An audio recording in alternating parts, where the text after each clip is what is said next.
হাবিব বললেন ওয়ালাউ বিমাজকাতি লাবান, এক ঢোক দুধ, ওয়ালাউ বিতামরা, একটাও খেজুর, ওয়ালাউ বিশারবাতি মা, এক ঢোক পানি খাইয়েও যদি কারো রোজা ভাঙাও, তারপরে ওই সওয়াব তোমার আমলনামায় দিবে কে?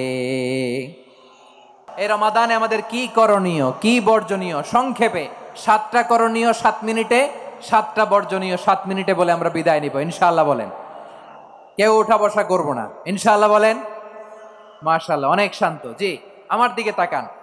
রমাদানে, আসন্ন রমাদানে আমাদের 7টি করণীয়। 1 নাম্বার করণীয়, এই রমাদানকে আপনি কোরআনময় করে তুলুন। কোরআনময় করে তুলুন 2025-এর রমাদান। এই হচ্ছে আজকের প্রোগ্রামের স্লোগান। জোরে বলেন ঠিক কিনা? কোরআনময় করতে রাজি আছেন? কোরআন তেলাওয়াত করতে রাজি আছেন? আমার প্রিয় ভাইরা, ধীরস্থির ভাবে কোরআন তেলাওয়াত করুন, তাড়াহুড়ো করে নয়। আনাস রাদিয়াল্লাহু তাআলা আনহু বলতেন, রুব্বা কারি লিল কোরআন ওয়াল কোরআন ইয়ালা